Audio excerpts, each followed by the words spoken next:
Natural hair colour కోసం చూస్తున్నారా? అయితే Anoos henna and black expert వాడండి. అసలు ఈవిడ ఓల్డేజ్ హోమ్ లో ఎలా ఎండప్ అయింది? కొడుకే వదిలేసి వెళ్ళిపోయాడు సార్, ఫ్రెండ్ ఇంట్లో ఉంటారని చెప్పేసి.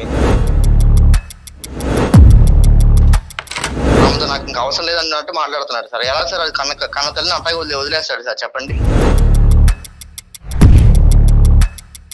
ఇంకా 3 years నుంచి పాపం పొద్దున్న లేగడం, పాపం బట్టలన్నీ చదువుకోవడం, రెడీ అవ్వడం, కొడుకు వస్తాడని చెప్పి ఎదురు చూపులు చూడడం, పాపం ఆతురత చూస్తుంటే నాకు ఎంత బాధ అనిపిస్తుంది సార్. మీ అబ్బాయి మిమ్మల్ని ఎక్కడ వదిలేడు అని మీరు అనుకుంటున్నారు? వాళ్ళ ఫ్రెండ్ ఇంట్లో వదిలేడు సార్. మీరు ప్రస్తుతం ఉండేటటువంటి ప్లేస్ ఒక ఓల్డేజ్ హోమ్. లేదు సార్, ఓల్డ్ ఏజ్ హోమ్ కాదు, మా అబ్బాయి వాళ్ళ ఫ్రెండ్ ఇల్లే. ఎందుకనమ్మా మరి మీరు ఫోన్ ఎందుకు చెయ్యట్లేదు, లేదా అతను ఎందుకు చెయ్యట్లా మీకు? నేను ఫోన్ చేస్తున్నా కానీ పాపము ఏ పరిస్థితులలో ఉన్నాడో లే వాడు కూడా. రాజుగారు మీరు ఆ నెంబర్ మాకు ఒకసారి మెసేజ్ పంపిస్తారు. ఈ నెంబర్కి ఎవరో కాదు, మిమ్మల్ని కని పెంచినటువంటి మీ సొంత తల్లి. నాకు అమ్మలేదు సార్. ఫ్రెండ్ హౌస్ అని చెప్పి ఒక వృద్ధాశ్రమంలో వదిలేసి వెళ్ళిపోయినటువంటి ఆ వ్యక్తి ఎవరు? మీకెందుకు ఇవన్నీ మరి మీరు ఎక్కడి నుంచి ఊడిపడ్డారు? సార్? నాకు వద్దు సార్ ఈ తలనొప్పులు, ఈ బాధ్యతలు. గడుగుడ్డు వద్దు కాదు. జర్మనీ వెళ్ళక ముందు వదిలేయలేకపోయావా మీ తల్లిని? ఆయన చనిపోయారు. ఎవరో ఆయన మీ నాన్న. నిన్ను తిట్టాలనిపించట్లేదు, కొట్టాలనిపిస్తుంది. కళ్యాణ్ గారు, మీరు ఒక మంచి పని ఏంటో చేశారు చెప్పనండి. ఆవిడమ్మ మీరు లైన్లో ఉండమాకండి, అతనితో మేమే మాట్లాడతామని. ఆ తల్లి వినిందంటే గుండె పగిలిపోయేదండి ఈ పాటికి. నువ్వు గ్రీన్ కార్డ్ కావాల్సినటువంటి ఒక అమ్మాయిని పెళ్లి చేసుకుని అక్కడే సెటిల్ అవుతానంటున్నావు. భార్య కావాలి, పిల్లలు కావాలి, మరి నీకు తల్లి వద్దా? బాబు అమ్మ చెప్పే ఎక్కడున్నా ఇన్ని రోజులు అమ్మని గురించి పట్టించుకోకుండా రోజు కల్లోకి వస్తున్నావురా. ఇన్ని రోజులు ఎక్కడున్నావు? ఈ అమ్మని గురించి పట్టించుకోకుండా పిచ్చి దాని లెక్క అయిపోయినారా నాయన. నమస్తే కళ్యాణ్ గారు. నమస్తే జయ గారు. కళ్యాణ్ గారు, రాజు అనే ఒక ఆయన మనకి మెయిల్ చేశారండి. నాకు అతను మెయిల్ చూసినాక ఈ రోజుల్లో ఇలాంటి వారు కూడా ఉన్నారా, ఉన్నందుకు చాలా సంతోషం, చాలా హ్యాపీగా అనిపించిందండి. ఒక మంచి విషయానికి, తనకు సంబంధం లేని ఒక విషయానికి సంబంధించి మన దాకా వచ్చాడు. అంటే సమాజంలో ప్రతిదీ కూడా మనం కళ్ళతో చూస్తాం, మాకెందుకు మనకెందుకు అంటే ఒక మనిషి అక్కడ విలువెల్లాడుతున్నా కూడా వెళ్ళిపోతున్న రోజులు ఇవి. అవునండి. అలాంటిది సమాజంలో జరుగుతున్న ఒక చిన్న ఇన్సిడెంట్కి సంబంధించి తన రెస్పాన్సిబిలిటీగా తీసుకొని మన దాకా తీసుకొచ్చాడండి. ఒక వృద్ధాశ్రమం నుంచి అక్కడ జరిగిన ఇష్యూని మనతో డిస్కస్ చేయాలని అందమైన జీవితానికి మెయిల్ చేశాడండి రాజు అని ఆయన. కాల్ చేద్దామండి, ఒకసారి మాట్లాడదాము. ఆ విషయం ఏంటో మీకు కూడా క్లియర్గా అర్థమవుతుంది. తప్పకుండా. మరి ఒకసారి కాల్ చేసేస్తానండి. తప్పకుండా మేడం. హలో, నమస్తే అండి, రాజు గారండి. నమస్తే అండి, ఎవరండి? నేను జయానండి, అందమైన జీవితం ప్రోగ్రామ్ నుంచి మాట్లాడుతున్నా, సుమన్ టీవీ నుండి. నమస్కారం మేడం, చెప్పండి మేడం. ఒక్కసారి కళ్యాణ్ గారితో కూడా మాట్లాడండి. అసలు అక్కడ ఇష్యూ ఏంటి, మీరు ఎందుకు మా దాకా వచ్చారు, డీటెయిల్గా మాట్లాడండి. రాజు గారు నమస్తే అండి. నమస్కారం సార్, చెప్పండి. కాదు రాజు గారు, ఏంటి అసలు సమస్య ఏంటంటే? యాక్చువల్ గా ఒక అమ్మగారు ఉన్నారు, గౌరీ గారిని. ఆమె ఏమైందంటే ఒక కొడుకు అతనికి వెళ్ళిపోయాడు సార్. 3 years అయిపోయింది. ఓల్డేజ్ హోమ్స్ కి వెళ్ళాను సార్. యాక్చువల్ గా వెళ్తే అక్కడ ఈవెన్ చూశాను సార్, చాలా బాధపడుతూ అక్కడ కొడుకు వస్తాడని ఆవేదన చాలా బాధపడుతుంది సార్. నేను ఏంటంటే ఈమెకి ఏదో చేయాలి, పాప ఆమె అన్ని సంవత్సరాల నుంచి వెయిట్ చేస్తుంది. అసలు ఈవిడ ఓల్డేజ్ హోమ్ లో ఎలా ఎండప్ అయింది? కొడుకే వదిలేసి వెళ్ళిపోయాడు సార్, ఫ్రెండ్ ఇంట్లో ఉంటారని చెప్పేసి. ఓల్డ్ ఏజ్ హోమ్ అని చెప్పాలా, ఇది ఫ్రెండ్ వాళ్ళ ఇల్లు అని చెప్పాడా? ఫ్రెండ్ వాళ్ళు ఇల్లు అని చెప్పేసి వదిలేసి వెళ్ళిపోయాడు. అంటే ఇంకేంటంటే ఫ్రెండ్ ఇల్లు అని చెప్పకపోతే దీనికి ఇంకా వేరే రాద్ధాంతం ఉంటుంది, ఎక్కడ ఇతను ప్రయాణాన్ని ఆపేస్తుంది అనేటువంటి భయంతో ఫ్రెండ్ ఇల్లు అని చెప్పేసి. అంతే కదా రాజు? అంతే సార్. అది మీ ఈమెయిల్ చెక్ చేసాము, అందులో జర్మనీ అన్నాడు. జర్మనీ వెళ్ళాడు ఇతను? జర్మనీ విదేశాలు, జర్మనీ వెళ్ళిపోయాడు. మేమేంటంటే మేము ఒక అడుగు ముందుకేసే ముందు అసలు ఈ ఇన్పుట్ అంతా రిలయబులా కాదా అన్నది మేము చెక్ చేసుకోవాలి. కాబట్టి సో ఒకరి దగ్గర నుంచి వచ్చే ఇన్ఫర్మేషన్ కాదు, ఈ 4-5 దగ్గర నుంచి మీరు రాబట్టారు ఇదంతా కూడా. అవును సార్, ఆమెకి ఏదో కొద్దిగా కొడుకుని తన దగ్గర తెచ్చుకుందామని ఆస్తూ నేను ఈ ప్రయత్నం చేశాను సార్. నేను ఫోన్ చేసినప్పుడు 2 times కాల్ కట్ చేసాడు, మళ్ళీ చేస్తా ఉంటే ఒకసారి లిఫ్ట్ చేశాడు సార్. చేసి ఏమన్నాడు? లిఫ్ట్ చేసి ఇంకా చూసుకోలేను, ఆమె పెద్ద వయసు అయిపోయింది కదా, ఇంకా నాకు పని లేదు, నాకు నా జీవితం నేను చూసుకుంటున్నాను, ఇంకా ఆమెతో నాకు ఇంకా అవసరం లేదన్నట్టు మాట్లాడుతున్నాడు సార్. ఎలా సార్ అది కన్న తల్లిని అబ్బాయి వదిలేస్తాడు సార్ చెప్పండి. తల్లి ఆమె అవసరం ఇలా లేదా? ఎదురు చూస్తూ ఉంటుంది పాప ఆమె. అదే రెక్కలు వచ్చాక ఎగిరిపోయాడు. ఇప్పుడు అసలు ఎవరు తోడలేరు.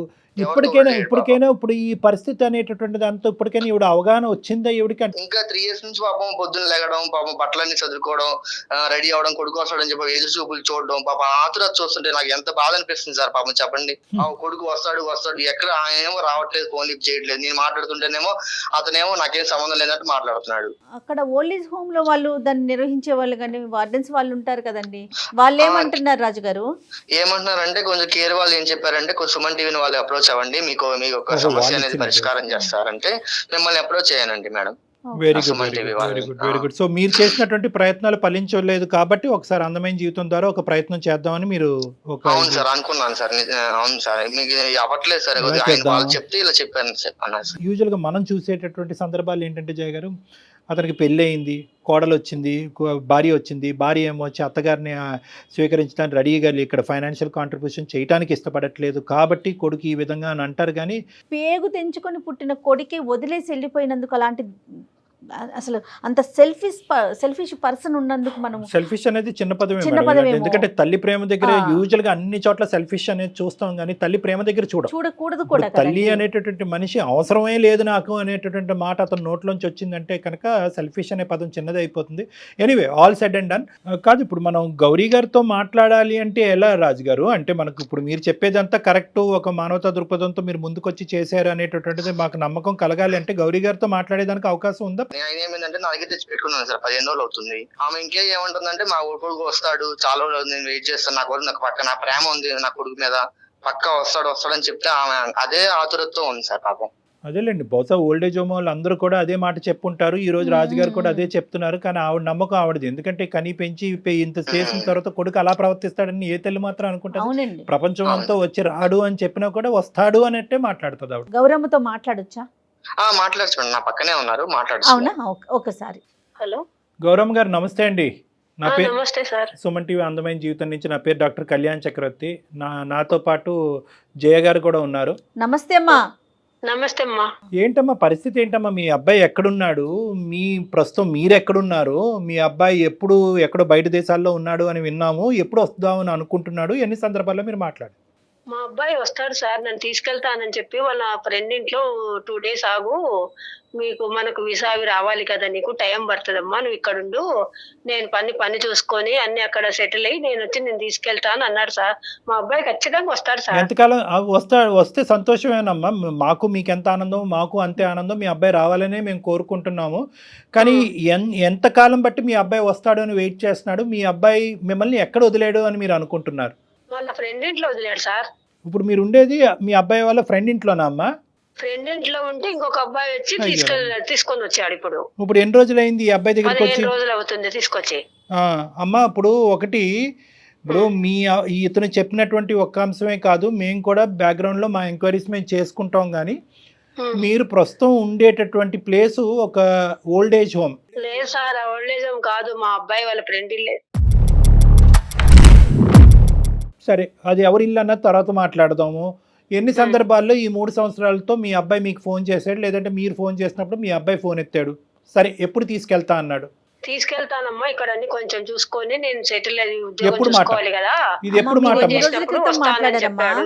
ఉన్నాడు సార్ నా కొడుకు, అట్లా తోడు కాదు సార్, ఖచ్చితంగా వస్తాడమ్మా. కాదు, మీరు ఎన్ని రోజుల క్రితం మాట్లాడారు అతనితో, రాజుతో, మీ అబ్బాయితో? నేను మాట్లాడక చాలా రోజులైందమ్మా. ఎందుకనమ్మా మరి మీరు ఫోన్ ఎందుకు చెయ్యట్లేదు, లేదా అతను ఎందుకు చెయ్యట్లా మీకు? నేను ఫోన్ చేస్తున్నా కానీ పాపము ఏ పరిస్థితులలో ఉన్నాడో వాడు కూడా. ఏం పరిస్థితుల్లో ఉంటే ఫోన్ ఎత్తడం? మరి మీరు ఎలా పెంచారు, పెద్ద చేశారు? వేరే దేశం పంపించడం అంటే చిన్న విషయం కాదు. ఎలా పంపించారమ్మా మీరు? కడుపుతో ఉన్నప్పుడు గర్భసంచికి కూడా కొంచెం ఫాల్ట్ ఉంది, బతుకుతే ఇద్దరిలో ఎవరో ఒకరే బతుకుతారని చెప్పారు. ఆ దేవుడి అదృష్టం వలన 2 బతికాము. కానీ గర్భసంచి తీసేసారు, ఇక మళ్ళీ పిల్లలు పుట్టారు. మా బాబుకు 3 ఏళ్ళప్పుడు మా వారు చనిపోయారు యాక్సిడెంట్ లో. అయ్యో. ఇంకా ఉన్నది కొంచెం అంతో ఇంతో కొంచెం ఆస్తి ఉంటే ఆ పని ఇది చేసుకొని నా కొడుకు మేము ఇట్లా పోతానమ్మా, నేను విదేశాలకు పోతాను, అక్కడ బాగా సంపాదించుకోవచ్చు, అక్కడే అది చేసుకోవచ్చు అంటే సరే నా కొడుకు కోసం అని చెప్పి డిగ్రీ బీటెక్ చదివించాము. అది అయిపోయిన తర్వాత అక్కడికి వెళ్ళాలంటే అన్ని తెచ్చుకొని కొంచెం డబ్బులు ఖర్చు పెట్టి అన్ని చేసుకున్న తర్వాత 23 ఏళ్ళప్పుడు వెళ్ళాడు. మీకున్న ఆసరాగా ఉన్న ఒక ఇంటిని కూడా మీరు అమ్మేశారని తెలిసింది. అవునమ్మా, అన్ని అమ్మేశామమ్మా, ఏం లేదు. వాళ్ళ ఫ్రెండ్ ఇంట్లో నన్ను 2 days ఉండు, అన్ని పాస్పోర్ట్ వీసా రావాలి కదా, నేను తీసుకెళ్తానని నా కొడుకు కోసము నేను అన్ని చేసిన. నా కొడుకు మంచోడమ్మా, వస్తాడు. వృద్ధాశ్రమంలో పడేసి వెళ్ళాడమ్మా, కంప్లీట్ గా మీకు టోపీ వేసి మోసం చేశాడు. ఇంత ఘోరాతి ఘోరం అంటే ఒక కొడుకు ఒక తల్లిని ఇంత ఘోరాతి ఘోరంగా మోసం చేయడం అనేది నేను చూడలేదు ఇక్కడ. గౌరీ గారు, మీరు ఇంత కష్టపడ్డారు, చిన్నప్పటి నుంచి మీ కొడుకుని పెంచి ఈ స్థాయి వరకు తీసుకొచ్చారు. అసలు ఇతని మానసిక పరిస్థితులు ఏమైనా లోపం ఉందమ్మా? చిన్నప్పటి నుంచి ఏమైనా స్వార్థపూరితమైన ఆలోచనలు, తల్లి అంటే ప్రేమ అంటే ఎక్కడికక్కడ అవసరం అట్లా ఏం లేదు సార్, తల్లిని బాగా చూసుకుంటాడు. అసలు అందరు ఎందుకు ఎలా మాట్లాడుతున్నారు? కాదు సార్, మా అబ్బాయి ఖచ్చితంగా వస్తాడు. మీ అబ్బాయి గురించి మీరు ఆవగించి అంత తప్పు కూడా చెప్పట్లేదు కానీ వస్తాడు వస్తాడు వస్తాడు అందరూ అలాగే మాట్లాడుతున్నారు. ఇక్కడ వదిలిపోయారు వాళ్ళు, నిన్ను ఇట్లా వదిలేసిపోయారు, వీళ్ళు నిన్ను ఇట్లా వదిలేసిపోయారు, రకరకాలుగా మాట్లాడుతున్నారు సార్. లేదు, ఏ ఇబ్బందిలో ఉన్నాడో ఏమో. ఇప్పుడు రాజుగారు వచ్చారు. రాజుగారు ఒక 15 రోజుల పాటు మిమ్మల్ని తన ఇంటికి తీసుకెళ్లాడు. అతను కూడా పెద్ద హృదయము, గొప్ప మనిషి అతను. ఎంతో మంది కానీ ఈ విధంగా ఆలోచించేటటువంటి మనస్తత్వం ఉండదు. ఈ రోజుల్లో అలాంటి వ్యక్తి మీకు ఉండటం, అతను చేసేటటువంటి ప్రయత్నం ఈ రోజు ఫలించుంటే మీరు మీ అబ్బాయి దగ్గర ఉండేవారు. కానీ అతని ప్రయత్నాన్ని కూడా విఫలమయ్యే విధంగా మీ అబ్బాయి ప్రవర్తించాడు. 2 సార్లు ఫోన్ కట్ చేశాడు, ఒకసారి ఫోన్ ఎత్తాడు. అసలు నాకు అటువంటి, అంటే ఈ మాట చెప్తున్నాను, నాకు చాలా బాధగా ఉంది, మీకు బాధ కలుగుతుంది. మీ అబ్బాయి అన్న మాట అంట, నాకు ఎటువంటి బంధాలు లేదు, నాకు ఎటువంటి ప్రేమ ఆప్యాయతలు లేదు, నాకు అసలు తల్లి అనేటటువంటి బరువు బాధ్యతలు కూడా నాకు వద్దు అని అంటున్నాడంట. ఇదేం విడ్డూరం? లేదు సార్, ఏ ఇబ్బందిలో ఉన్నాడు ఏమో మా అబ్బాయి, వస్తాడు సార్ నా కోసం. పోనీ రాజుగారు నిన్ను తీసుకొచ్చి అక్కడ పెట్టుకున్నాడు, 15 రోజుల పాటు చూసుకుంటున్నాడు. పోనీ మీ దగ్గర ఏమైనా ఆర్థిక పరమైన పరిస్థితులు ఉన్నాయా? ఆ డబ్బులన్నీ లాక్కోవడానికి రాజుగారు ట్రై చేస్తున్నారా? అతను ఏమైనా డబుల్ గేమ్ ఆడుతున్నాడా? పోనీ మీ దగ్గర ఏమైనా ఉన్నాయా? మిమ్మల్ని డైరెక్ట్ గా అడుగుతున్నాను, ఇతను ఏమన్నా మీ దగ్గర నుంచి రాబట్టాలనే ప్రయత్నం ఉందా రాజుగారు కరెక్ట్ మనిషా కాదా? నా దగ్గర ఏమీ లేదు, మీ దగ్గర చిల్లిగవ్వ కూడా లేదు. మేము చేసేటటువంటి కొన్ని ఎంక్వైరీస్ లో రాజుగారి యొక్క పరిస్థితి కూడా కనుక్కున్నాం. అతను ఇలాంటి సేవా కార్యక్రమాలు, ఒక NGO ఆర్గనైజేషన్ నడుపుకుంటున్నాడు, ఒక సామాజికవేత్త. ఇలాంటి మంచి కార్యక్రమాలు చేసుకుంటూ పోతా ఉంటాడు. అతనికి ఇంకొక ఆలోచన, తెలియదు సార్. మా ఫ్రెండ్, మా అబ్బాయి ఫ్రెండే పంపించినాడు, తీసుకొచ్చినాడు అని నేను అనుకుంటున్నాను. అదే, మీరు ఇంకా ఆ లూప్ లోనే కాదుమా.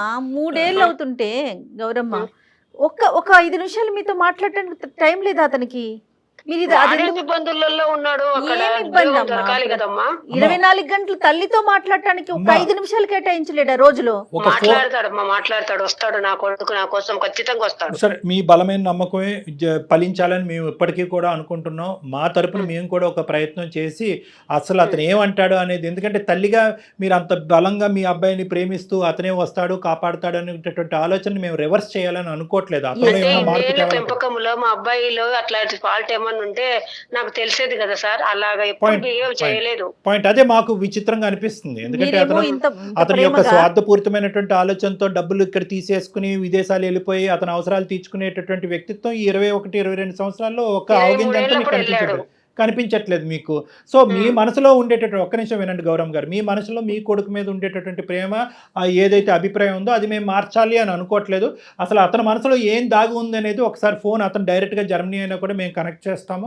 ఈ ఏదైతే సంభాషణ నేను, జయ గారు, రాజు గారు ఉంటామో ఈ సంభాషణలో మీరు ఉండొద్దమ్మా. అతను వెనక నుంచి ఏం మాటలు మాట్లాడతాడు అనేటటువంటిది మీకు సంబంధం లేదు. మీరు వెనక్కి తప్పుకుంటే నేను, రాజు గారు, జయ గారు మీ అబ్బాయితో మాట్లాడతాం. మీ అబ్బాయి పేరేంటమ్మా? సతీష్ సార్. రాజు గారు, మీరు ఆ నెంబర్ మాకు ఒకసారి మెసేజ్ పంపిస్తారు ఈ నెంబర్ కి? తప్పకుండా పంపిస్తాను సార్ మీకు. హలో సతీష్ గారు, నమస్తే అండి. నా పేరు జయ అండి. నేను సుమన్ టీవీ అందమైన జీవితం ప్రోగ్రామ్ నుంచి కాల్ చేస్తా ఉన్నాను.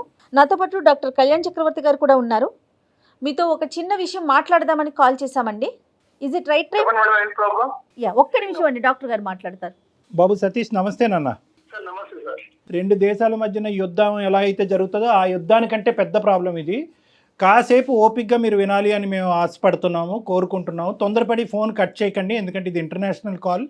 మేము చాలా పెద్ద రెస్పాన్సిబిలిటీ తీసుకుని మీకు చేయటం జరుగుతుంది. మీరు కట్ చేస్తే కనుక, మళ్ళీ మీరు అందుబాటులో రాకపోతే కనుక ఇక్కడ ఒక ప్రాణానికి చాలా భయంకరమైనటువంటి అన్యాయం చేసినటువంటి వాళ్ళు మనం అవుతాం అనేది నా అభిప్రాయం. కాబట్టి దయచేసి ఓపికగా వినండి, ఆలోచించండి, అడిగే ప్రశ్నలకు కొన్ని సమాధానాలు చెప్పండి. మానవతా దృక్పథంతో ఒక ఆలోచన శైలిని మలుపు తిప్పుకోవాలనుకుంటే మార్చుకునేటటువంటి ప్రయత్నం కూడా చేయండి. మేము మాట్లాడబోయేటటువంటి వ్యక్తి ఎవరో కాదు, మిమ్మల్ని కని పెంచినటువంటి మీ సొంత తల్లి గౌరీ గారి గురించి. నాకు అమ్మ లేదు సార్. అమ్మ లేదా మీకు? లేదు సార్. మరి గౌరీ గారు ఎవరు? మరి మీరు ఎక్కడి నుంచి ఊడిపడ్డారు? కాదు కదా, అసలు గౌరీ గారు ఎవరండి? గౌరీ అమ్మ లేదు అనే దానికి మీరు ఒక సమాధానం చెప్తే మేము ఒక ప్రశ్న అడుగుతాం. కాబట్టి ప్రశ్న సమాధానం ఈ యాంగిల్ నుంచి మనం వెళ్దాం, తప్పులేదు. మీకు అమ్మ లేకపోతే కనుక అది ఒక అంశం. కానీ గౌరీ గారు ఎవరు? మేము ఇప్పుడు వరకు మాట్లాడినటువంటి గౌరీ గారు ఫ్రెండ్ హౌస్ అని చెప్పి ఒక వృద్ధాశ్రమంలో వదిలేసి వెళ్ళిపోయినటువంటి ఆ వ్యక్తి ఎవరు? అసలు మీరు ఎవరు సార్? అసలు మీకెందుకు ఇవన్నీ? నాకు అవన్నీ వద్దనుకొని నా బతుకు నేను బతుకుదామని నేను ఇలా బయటకు వచ్చేసాను సార్. నేను ఇప్పుడు చాలా సంతోషంగా ఉన్నాను.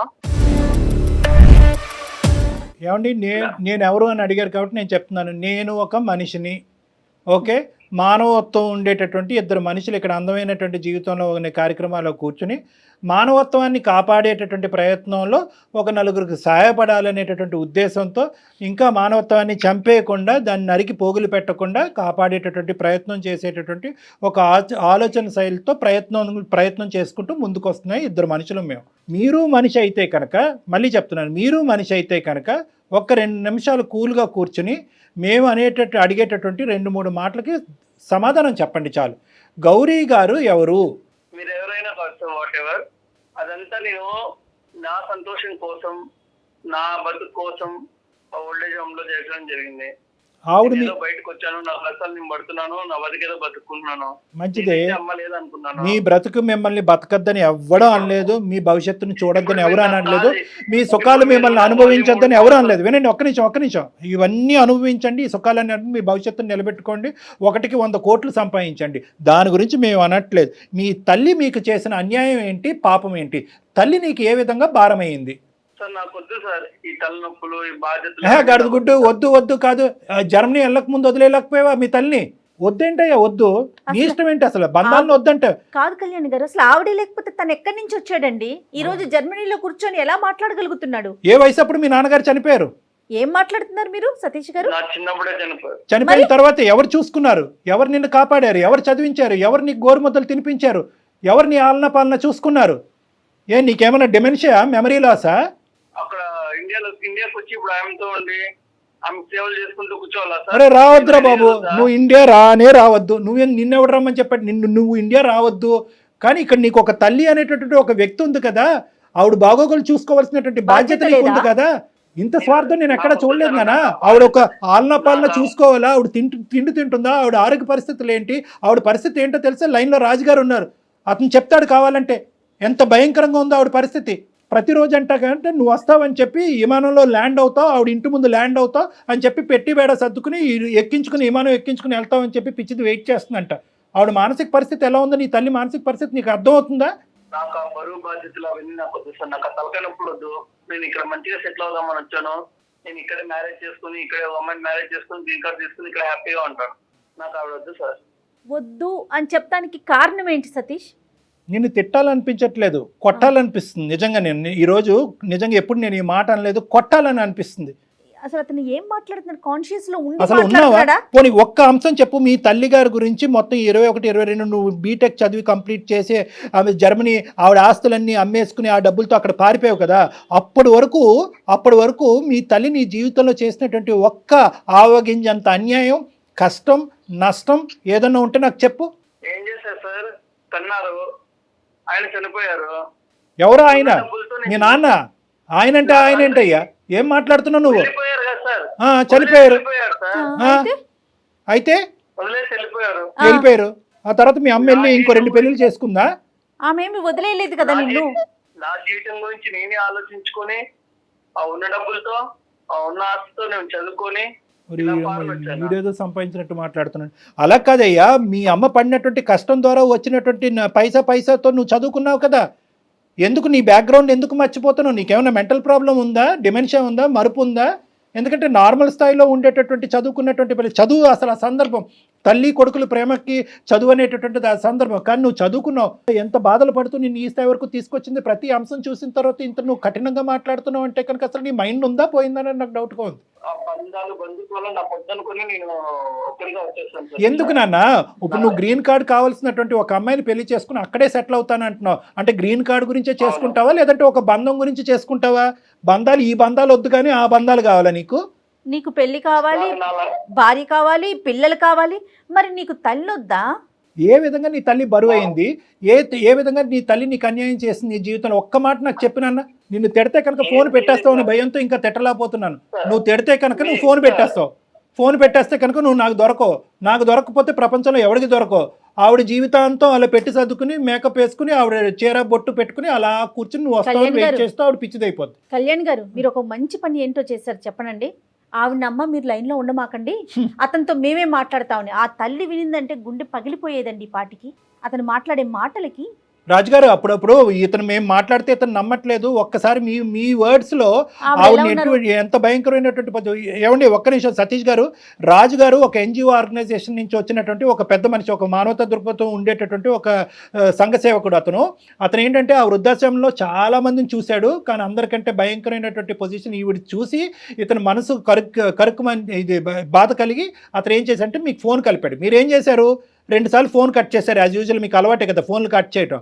కట్ చేసి 3ఓసారి ఎత్తి ఆవిడ నథింగ్ డూయింగ్ అండి అని చెప్పి ఫోన్ మళ్ళీ పెట్టేశారు. ఆవిడ ఎవరో నాకు సంబంధం లేదని పెడతారు. అయినా కానీ ఆ మనిషి అక్కడ వదలలేదు. ఆ మనిషి అక్కడ వదలకుండా ఏం చేశాడంటే కనుక అది మానవత్వం అంటే అండి, అది మనస్తత్వం అంటే, అది ప్రేమ అంటే. లేకపోయినా ఏ సంబంధం లేకుండా ఒక సంబంధాన్ని క్రియేట్ చేసుకున్నారు. మీరేమొచ్చి ఉండేటటువంటి ఒక తల్లి కొడుకుల బంధాన్ని కాలకేసి తొక్కేసుకుని ఆయన అప్పుడు పోయాడు కదండి, ఆయన అక్కడ పోయాడు అని చెప్పి చనిపోయినటువంటి మీ తండ్రిని కూడా అవమానించేటటువంటి మానసిక పరిస్థితిలో మీరు ఉన్నారు. ఒక్కసారి అతనితో మాట్లాడండి. మీ అమ్మగారి యొక్క మానసిక ఇప్పుడు మీ అమ్మగారితో మాట్లాడితే ఎంత విచిత్రమైన పరిస్థితితో తెలుసా? ఏమండి మా అబ్బాయి గురించి అలా మాట్లాడుతున్నారు అందరూ అసహ్యంగా. ఇది తప్పండి. మా అబ్బాయి గురించి ఎవరు అలా మాట్లాడకండి. ఈరోజు కాకపోయినా రేపొద్దున మా అబ్బాయి వచ్చి నన్ను పట్టుకెళ్తాడండి. నేను ఇప్పటికీ కూడా మా అబ్బాయి స్నేహితుడి ఇంట్లో ఉన్నానండి, వృద్ధాశ్రమంలో లేనండి, ఓల్డేజ్ హోమ్లో లేనండి అని చెప్పి ఆవిడ వాదన వినిపిస్తుంది నిన్ను సపోర్ట్ చేసుకుంటూ. ఆవిడ నీ మీద ఉండేటటువంటి ప్రేమ నీకు 1000వ వంతు కూడా లేదు. 1000వ వంతు, 100వ వంతు కూడా, 1000వ వంతు కూడా లేదు. ఏం పుట్టుకయ్యా, ఏం జీవితం ఇది? చదివేసి సుఖాలు అనుభవించి మేడలు కట్టేస్తే సరిపోద్దా? తల్లి ప్రేమను కాలుతో తొక్కేస్తావా? ఒకసారి రాజుగారు మాట్లాడతారు, విను. సతీష్ గారు, ఎందుకండి నాకు ఫోన్ చేసి సార్కి డిస్టర్బ్ చేస్తున్నారు? ఎందుకంటే ఏంటండి పాప ఆమె తల్లి మీ కన్న తల్లే కదా సార్. మీకు ఇప్పుడు ఆమె యొక్క జన్మ ఇచ్చి మీకు అది ఇచ్చి అన్ని పంపిస్తుంటే మీరు ఫోన్ చేస్తుంటే ఫోన్ కట్ చేసుకుంటా. పాప ఆమె ఎంత ఆవేదన పడుతుందో తెలుస్తుందా? నాకు ఇవన్నీ ఏం చెప్పొద్దు కదండి. ఆమె బాధ నాకు ఎంత, మా తల్లి అనుకుని మా దగ్గర పెట్టుకొని చూసుకొని పాపం ఆమె సమస్య పరిష్కారం చేద్దామని నేను వచ్చి పాప ఆమె దగ్గర 15 రోజుల దగ్గర నేనే పెట్టుకుని ఫోన్ చేసి కట్ చేస్తారు. పాప ఆమె ఇంకా మీకోసం ఎదురు చూస్తూనే ఉంది సార్. మీరు ఏం సార్ అలా మాట్లాడతారు? మీరు ఆమె పంపిస్తేనే కదా సార్ మీరు వెళ్ళింది అక్కడికి. కష్టపడి ఆమె పాపం ఆస్తులన్నీ అమ్ముకొని డబ్బులు ఉంటే మీకు పంపించాడు. ఎందుకు మీ జీవితం బాగుండాలనే కదా ఆమె ఆశ. మీరేం ఇలా మాట్లాడతారు? అవసరం లేనట్టు మాట్లాడతారు ఏంటండి చెప్పండి సార్. ఆవిడ తెచ్చుకొని నేను ఇక్కడైతే పెట్టుకోలేను. సతీష్, నేను ఒకటే మాట చెప్తున్నాను. ఇక్కడ వృద్ధాశ్రమంలో పెట్టేటటువంటి పిల్లలు ఎక్కడో ఓల్డేజ్ హోమ్స్లో, మంచి పాష్ ఓల్డేజ్ హోమ్స్ ఉన్నాయి, చాలా ప్రైవేట్ ఓల్డేజ్ హోమ్స్ ఉన్నాయి. అమెరికాలోని ఇలాంటి దేశాల్లో ఉండేటటువంటి చాలామంది, వేరే విదేశాల్లో ఉండేటటువంటి చాలామంది పిల్లలు అక్కడ పెడుతున్నారు. వాళ్ళకి కావాల్సినటువంటి అవసరాలు కల్పిస్తున్నారు, సదుపాయాలు కల్పిస్తున్నారు, మెడికల్ ఇన్సూరెన్స్లు కడుతున్నారు, మెడికల్ ఫెసిలిటీస్ అవైలబుల్ చేస్తున్నారు. సో వాళ్ళందరినీ మనం అవమానించట్లేదు. ఇక్కడ మేము చెప్పేది ఏంటంటే మీ అమ్మను పట్టుకెళ్తారా లేదా అనేటటువంటి అంశం గురించి మేము ఇక్కడ మాట్లాడట్లేదు. మీ అమ్మగారు ఎక్కడైతే ఉన్నారో అక్కడ సుఖంగానే ఉండటానికి రకరకాల మార్గాలు ఉన్నాయి. ఒక ఫోన్ కాల్ సరిపోద్ది. అమ్మ అన్నం తిన్నావా, పడుకున్నావా, నిద్ర పడుతున్నావా, టైంకి మందులు వేసుకుంటున్నావా, చాలదా? ఇప్పుడు ఏదో నిన్ను తీసుకెళ్ళి నీ భుజస్కంధాల మీద పెట్టుకుని మోయవలసినటువంటి తల్లి ప్రేమ అనేటటువంటిది ఏదో ఉంటుందో, తల్లి కొడుకుల మధ్యన ప్రేమ, అది ఇచ్చి పుచ్చుకోమంటున్నావు. అయ్యా బాబు, నువ్వు ఎక్కడ దొరికావు మాకు? దానికి బరువు ఏంటి? మీ అమ్మ ఏదో ఆటోమేటిక్గా అక్కడి నుంచి వచ్చి ఒక సముద్రంలోంచి వచ్చేసావు, లేదంటే విమానం నుంచి వచ్చేసావు, నీ పక్కనకు వచ్చి ఉంటాను అనే అంత ఫీల్ అవుతున్నావు ఏంటి? నువ్వు నాకు అర్థం కావట్లేదు. 3 ఏళ్ళు అయింది కదా, మీకు అమ్మని చూడాలని అనిపించట్లేదా? చూడటం పక్కన పెట్టండి మేడం, ఫోన్ ఎత్తే చాలు. కనీసం మాట్లాడాలని కానీ చూడాలని కానీ. డాక్టర్గా నా దిక్కు తోచినటువంటి పరిస్థితి. ఎందుకంటే నిన్ను తిట్టలేను, కొట్టలేను, ఎందుకంటే ఎదురుగుంటా లేవు, ఎక్కడో దేశాల్లో ఉన్నావు. కొడితే తిట్టే నీకు కోపం వస్తుంది, నువ్వు ఫోన్ కట్ చేస్తావు. ఫోన్ కట్ చేస్తే కనుక ఎవరు బాధితులు? మేం కాదు బాధితులు, ఆవిడ బాధితురాలు. నేను ఇప్పటికీ కూడా ఒకే పాయింట్ నాకు అర్థం, నీ మీద కోపం వస్తుంది, నువ్వు ఎక్కడి నుంచి ఊడిపడ్డావు, నువ్వు ఎవరికన్నారు, తల్లిని అలా మాట్లాడతావేంటి, తండ్రిని అలా మాట్లాడతావేంటి అని ఇలా రకరకాలు అన్నా కూడా ఏదో ఒక కలత నీ మనసు లోపల ఉంది అనేది నాకు అనిపిస్తుంది. ఏం జరుగుతుంది ఇక్కడ సతీష్? నీ మనసు మార్చడానికి నేను ఎటువంటి ప్రయత్నం చేయాలి? జర్మనీ రమ్మంటావా? వస్తా. ఏం సతీష్ చెప్పు నాన్న, ఏంటి అసలు నీ మనసులో ఏంటి? చిన్నప్పటి నుంచి నువ్వు ఎదిగినటువంటి విధానం, పద్ధతులు అవి చెప్పు, ఏమైంది? నాకు ఏం చేయాలో అర్థం కావట్లేదు సార్. చిన్నప్పటి నుంచి అన్ని బాధలు, అన్ని కష్టాలు, ఏం చేయాలన్నా ఎవరు సపోర్ట్ ఉండేటోళ్ళు కాదు. కానీ అమ్మాయి కదా నాన్న నీ గురించి కష్టపడింది, మరి ఆ అమ్మనే ఇప్పుడు నో అంటున్నావు ఏంటి? నాకు అర్థం కావట్లేదు ఈ డైలమా. ఆవిడని చూస్తే నాకు బాధ వేస్తుంది సార్. అమ్మని చూస్తే నీకు బాధ వస్తుంది, బాధగా ఉందా? నేను చాలా కష్టాల్లో పుట్టి పెరిగాను సార్ నేను. అవును అవును, అమ్మ నువ్వు ఇద్దరు అన్ని నాకు నేనే చూసుకున్నాను. అమ్మని ఏమన్నా అడిగినా అమ్మ దగ్గర ఏమి ఉండేది కాదు. కాలేజ్ ఫీజు అవి మాత్రం అటు ఇటు అడ్జస్ట్ చేసేది, కానీ చాలా కష్టపడేది సార్. కానీ ఇప్పుడు నువ్వు అంటే నాకు ఇదంతా అర్థం అవుతుందని, కానీ ఇప్పుడు అమ్మ మొహం చూస్తే నీ ఎందుకు నువ్వు అంత ఇది ధిక్కరిస్తున్నావు? ఎందుకు అమ్మ మొహం చూడకూడదు అనుకుంటున్నావు? అమ్మ మాట వినకూడదు అనుకుంటున్నావు? అమ్మ మొహం చూస్తే నేను ఉండలేను సార్. ఆ జ్ఞాపకాలన్నీ మొత్తం నా కళ్ళ ముందే ఉంటాయి సార్. నేను ఏ పని చేయలేకపోతాను అవంటే. అమ్మని చూస్తే అవన్నీ గుర్తొస్తున్నాయి కాబట్టి ఆ పాత జ్ఞాపకాలు మూసేయటానికి ఏకైక మార్గాన్ని నువ్వు ఎంచుకున్న మార్గం ఏంటంటే తల్లే లేదు అని అనుకోవటం, అంతేనా? అంతే సార్. లాస్ట్ కి నేను మొదలేను సార్. నేను ఆ బంధు పనులు మొదలేను అవ్వాలి. ఏం లాజిక్ రా దేవుడా. చిన్నప్పటి నుంచి పడ్డది చాలు సార్. నువ్వు పడిన బాధ గురించి బాధపడ్డారా సతీష్? మీతో పాటు అమ్మ బాధపడలేదా? నాకెందుకు ఈ బాధ్యతని మిమ్మల్ని ఎక్కడైనా వదిలించేసుకున్నారా? కానీ నువ్వు చెప్పే లాజిక్ ఒక్కసారి మ్యాచ్ అవుతుందా? అది మ్యాచ్ అంటే అతనికి అది లాజికల్ గా అనిపిస్తుంది. అంటే అతను ఏంటంటే నన్ను at the end of the day నువ్వు ఎంత ఏడ్చి ఎంత జుట్టు పీక్కుని బాధ పెట్టుకుని బట్టలు చింపుకుని ఏడ్చినా కూడా at the end of the day మేము దీనికి పెట్టేటటువంటి పదం స్వార్థం. ఆ స్వార్థం అనేటటువంటిది చిన్న పదం అనుకుంటే కనుక ఇంకా పెద్ద పదం వాడండి డాక్టర్ గారు అని ప్రేక్షకులు ఎవరన్నా కోరుకుంటే నేనైతే మాత్రం నీకు నచ్చినా నచ్చకపోయినా దాన్ని రాక్షసత్వం అంటాను. రాక్షసుల యొక్క తల్లిదండ్రులను కూడా వాళ్ళు ప్రేమిస్తారేమో, ఇంత ఘోరంగా ఎవరు మాట్లాడరు నాన్న. నీ లాజిక్ ఏంటంటే సార్ చిన్నప్పటి నుంచి నేను అనుభవించాను ఆ 20-21 ఇయర్స్ పాటు నాకు కావాల్సినవన్నీ తిన్నాను, నాకు కావాల్సినటువంటి సుఖాలన్నీ అనుభవించాను, నేను ఇవే మాటలు మాట్లాడతాను నాన్న. ఎందుకంటే కనుక మీ అమ్మ కష్టాన్ని నువ్వు ఇక్కడ ఒక రికగ్నైజ్ చేయకుండా మీ అమ్మ పడినటువంటి కష్టాన్ని అంతా కూడా స్వార్థపూరితంగా వాడేసుకుని నీ తిండికి నీ తిప్పలకి అన్నిటికీ వాడేసుకుని, చదువుకు వాడేసుకుని, అమెరికా వెళ్ళటానికి జర్మనీ వెళ్ళటానికి వాడేసుకుని, ఈరోజు నాకు ఆ పీడకలు ఉన్నాయి, ఆ భయంకరమైనటువంటి జ్ఞాపకాలన్నీ ఉన్నాయి, ఈ జ్ఞాపకాలన్నీ కూడా జీవితాంతం నేను స్మరిస్తూ ఉండలేను, మా అమ్మని చూస్తే ఆ జ్ఞాపకాలు ఇంకా ఎక్కువైపోతాయి, కాబట్టి ఈ జ్ఞాపకాలు ఈ మెమరీస్ నా పాస్ట్ చైల్డ్హుడ్ మెమరీస్ నేను ఫేడ్ అవుట్ చేయాలి అంటే మా అమ్మకు ఒక దండం పెడుతున్నానంటే ఇదేం న్యాయం నాన్న? డాక్టర్ గారు అలా గుర్తొస్తా ఉంటుందండి. అదే అంటున్నాడు అమ్మకి అసలు ఉండదు. అమ్మ బాగుండాలంటే పూజ చేయాలమ్మా, ఆవిడ పాదాబంధనం చేసుకుని పూజ చేయాలి. నువ్వు ఒక డిప్రెషన్ లో ఉన్నావు, నీకంటూ ఒక భయంకరమైనటువంటి ఒక మానసిక వేదన, ఒక డిప్రెషన్ చిన్నప్పటి నుంచి బహుశా ఏంటంటే ఆ బాల్యం పోయిందని అనుకుంటున్నావు, తండ్రి లేక నానా అవస్థలన్నీ నేను పడ్డాను కష్టాలని చెప్పి ఈ రోజు మీ అమ్మగారికి గుడ్ బై చెప్తున్నా. కానీ ఒక్కసారి ఆ తల్లి యొక్క వేదన నువ్వు విను, నువ్వు ఇలా మాట్లాడితే కనుక నేను ఈ కుర్చీ నుంచి లేచి వెళ్ళిపోతా. రాజు గారు చెప్పండి సార్. గౌరమ్మ గారికి ఒకసారి ఫోన్ ఇవ్వండి. సతీష్ గౌరమ్మ గారు మాట్లాడుకుంటారు, తల్లి కొడుకులు ఇద్దరు మాట్లాడుకుంటారు. బాబు అమ్మ చెప్తే ఎలా ఉన్నావు? ఎక్కడున్నా ఇన్ని రోజులు అమ్మని గురించి పట్టించుకోకుండా రోజు కళ్ళు కొడుతున్నావురా.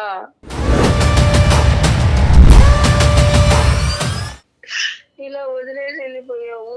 ఎలా ఉండాలి నేను ఒక్కదాన్ని? పిచ్చిదాని లెక్క అయిపోయి రోజు నీ కోసం ఎదురు చూస్తూ ఉన్నాను. ఇలా ఈ రోజు వస్తావు 3 ఏళ్ళు అయినాయి అని చెప్తున్నారు. రోజు నీకోసము ఈ బస్సు ఈ కారు అన్ని చూసి ఎప్పుడు ఫోన్ చేసినా ఫోన్ మాట్లాడవురా. ఎందుకు ఎక్కడ పోయినావు? ఇన్ని రోజులు ఎక్కడ ఉన్నావు? ఈ అమ్మని గురించి పట్టించుకోకుండా పిచ్చిదాని లెక్క అయిపోయినారా నాయన. నన్ను క్షమించమ్మా. నా జీవితం కోసం నేనే స్వార్థంగా ఆలోచించుకుని తప్పని చూసానమ్మా. నిజంగానే వదిలేనమ్మా. నేను చూడకుండా నేను ఉండలేను నాన్న, నన్ను తీసుకెళ్ళు. గౌరమ్మ గారు, మీ అబ్బాయి చాలా పని ఒత్తిడిలో ఉన్నాడు. ఓకే, ఆ పని ఒత్తిడిలో ఉండటం వల్ల సరైనటువంటి సమయం సందర్భం చూసుకుని ఇండియా రాలేనటువంటి పరిస్థితిలో ఉన్నాడు. మీ అందరం ఏంటంటే మీ అబ్బాయి మంచోడు కాదనో, నిన్ను ఒంటరిదాన్ని చేశాడు, నిన్ను అనాథం చేశాడని చెప్పి మేమే ఇంకొక పిచ్చాభిప్రాయానికి వచ్చాము. మా అభిప్రాయంలోనే తప్పు ఉంది, మీ ప్రేమే గెలిచింది. మీరు అనుకున్నట్టుగానే మీ అబ్బాయి పర్ఫెక్ట్, మీకు తగినటువంటి కొడుకు మీ అబ్బాయి. అయితే ఆ అబ్బాయి తొందరలోనే ఇండియా వస్తాడు, మిమ్మల్ని తీసుకుని జర్మనీ వెళ్తాడమ్మా. ఓకేనమ్మా?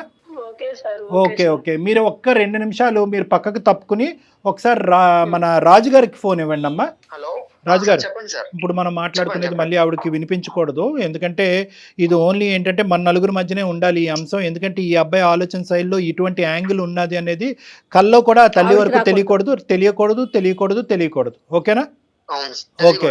ఎందుకంటే కనుక ఇప్పటికీ కూడా ఆవిడ ఆ భ్రమలో ఉంది అంటే కనుక అదే భ్రమలో ఉండేవండి. ఎందుకంటే ఒక 100 మంది వచ్చి అమ్మ నీ కొడుకు వెళ్ళిపోయాడమ్మా, నీ అనాథం చేశాడమ్మా, ఎప్పటికీ తిరిగి రాడన్నా కూడా ఆవిడ నా కొడుకు ఖచ్చితంగా తిరిగి వస్తాడు, మీరందరే పొరపాటు పడుతున్నారు అనేటటువంటి ఆ తల్లి స్థాయి ప్రేమని మనం ఎప్పటికీ కూడా ఆవిడ జీవిత కాలంలో ఎప్పటికీ కూడా మనం అది డైల్యూట్ చేయకూడదు. సో సతీష్, మీకు నేను కౌన్సిలింగ్ చేసి మీకు ఒక కనువిప్పు కలిగించి ఒక అవగాహన కలిగించేటటువంటి ప్రయత్నం చేసాం. అందులో మేము సక్సెస్ఫుల్ అయ్యామని మేము అనుకుంటున్నాం. కాబట్టి ఇంకొక మినిట్ కూడా నువ్వు అక్కడ ఉండకుండా నువ్వు ఇమీడియట్గా టికెట్ బుక్ చేసుకుని నువ్వు ఇండియా వచ్చి అవకాశం ఉంటే కనుక వీసాకి అప్లై చేసి ఇమీడియట్గా మీ అమ్మగారిని ఆ వృద్ధాశ్రమం నుంచి మీ జర్మనీ ఎక్కడికో తీసుకుని వెళ్ళండి. ఆల్ ద బెస్ట్ నాన్న. చాలా సంతోషం అండి. రాజు గారు, చెప్పండి సార్. మీకు శతకోటి వందనాలు. మామూలుగా కాదండి, శతకోటి వందనాలు. మీలాంటి వాళ్ళు ఇంకా ఈ ప్రపంచంలో ఆవిర్భవించాలి, ఇంకా పుట్టుకు రావాలి, మీలాంటి మనసులు ఇంకా ఉండాలి అనేటటువంటి మంచి ఉద్దేశంతో నేను సెలవు తీసుకుంటున్నాను. Thank you very much. మన ప్రోగ్రామ్ అన్ని దేశాల్లో చూస్తున్నారు కదా మేడం. సో అందరికీ కూడా అన్ని దేశాల్లో ఉండేటటువంటి అందరి ప్రజానికానికి మనం ఒక మంచి మాట చెప్పాలి అనేటటువంటి ఉద్దేశంతో ఈరోజు ఈ ఎపిసోడ్ ఉపయోగపడుతుందని నేను అనుకుంటున్నానమ్మా. పిల్లలందరికీ కూడా. ఎందుకంటే అందరూ అంటూ ఉంటారు, సార్ మా అమ్మ నాన్న అక్కడ ఉండిపోయారు, అరే కోవిడ్ టైంలో మా అమ్మ నాన్నగారు వాళ్ళ దగ్గర రాలేదు, కొన్ని సందర్భాల్లో తండ్రిని తల్లిని కానీ కోల్పోయి వీసా పర్పస్ సర్వ్ అవ్వట్లేదని చెప్పి రానటువంటి వాళ్ళు ఉంటారు. అందరికీ ఒకటే మాట, మీరు వచ్చినా రాకపోయినా ఇక్కడ ఉండేటటువంటి వ్యక్తుల యొక్క బాగోగులు దగ్గర నుంచి పర్యవేక్షించి చూసుకుంటూ మాట్లాడుతూ వాళ్ళు నెగ్లెక్ట్ చేయకుండా మీరు దూరంగా ఉన్నా కూడా వాళ్ళంటూ ఉండేటటువంటి వాళ్ళు ప్రతిరోజు మీ కుటుంబంలోనే అక్కడ మీ దేశంలోనే మీ ఇంట్లోనే తిరుగుతున్నట్టుగా మీరు భావిస్తూ వాళ్ళతో ఒక బంధాన్ని కంటిన్యూ చేయటం అనేటటువంటిది చాలా ఇంపార్టెంట్. నెంబర్ 1, ఎన్ని లక్షలు ఎన్ని కోట్లు పెట్టి ఎంత పాష్ వృద్ధాశ్రమంలో మీరు మీ తల్లిదండ్రులు పెట్టినా at the end of the day సంవత్సరానికి ఒకసారి కానీ 2 సార్లు కానీ వాళ్ళ దగ్గరికి రావటం అవకాశం ఉంటే కనుక మీరు వాళ్ళని తీసుకుని వెళ్ళి మీ దగ్గర పెట్టుకోవటం అనేటటువంటిది ఒక సాంప్రదాయం, ఒక బంధుత్వం, ఒక విధమైనటువంటి ఒక ప్రేమ, ఒక ఆప్యాయత. దీన్ని ఎప్పటికీ కూడా మనం నెగ్లెక్ట్ చేయకూడదు. రైట్. ఇవన్నీ లేనప్పుడు ఈ బంధం అనేదే లేనప్పుడు మనకి కొన్ని కోట్లు సంపాదించుకొని ఏం ఉపయోగం అండి? అంతే కదా కళ్యాణ్. అంతే. ఇప్పుడు ఇదివరకు లాగా కాదు, వీడియో కాల్స్ వచ్చేసినాయి, చక్కగా చూసుకుంటూ మాట్లాడుకోవచ్చు. టెక్నికల్గా మనం చాలా ముందున్నాం కదా. మీరు అన్నట్టు ఒక్క 5 నిమిషాల తల్లిదండ్రులతో ఒక్క 5 నిమిషాలు రోజుకి మాట్లాడగలిగితే బహుశా గౌరమ్మ లాంటి వాళ్ళు ఉండరేమో అని. ఎందుకంటే ఇప్పుడు ఈ కేసులో కూడా చూసారు మేడం, ఆ అబ్బాయి మనసులో కూడా తల్లి అంటే ప్రేమ ఉంది. ప్రేమతో పాటు ఆ చైల్డ్హుడ్ జ్ఞాపకాలకు సంబంధించినటువంటి ఒక భయం కూడా అతను. ఇప్పుడు మాకులాగా వినే వాళ్ళకి ఏమనిపిస్తుంది అంటే చాలా ఫూలిష్గా ఆలోచిస్తున్నాడు, చాలా షెల్ఫిష్గా ఉన్నాడు అనిపిస్తుంది. కానీ ఇప్పుడు మీరు యాజ్ ఎ డాక్టర్గా మీరు చెప్పేది అంటే తనకి ఆ చిన్ననాటి జ్ఞాపకాలు అలా ఉండిపోయినాయి, మళ్ళీ అందులోకి వెళ్ళిపోతానేమో అనేటువంటి ఒక ఫోబియా కూడా ఉంది మేడం. సో దాని గురించి ఆ ఫోబియాని ఫేస్ చేసేదానికంటే ఆ ఫోబియాకి కారణమైనటువంటి అంటే ఆ ఫోబియాకి సంబంధించినటువంటి ఒక జ్ఞాపకం ఎవరంటే తల్లి, కాబట్టి తల్లినే దూరం చేసుకునేటటువంటి. కళ్యాణ్ గారు నమస్తే.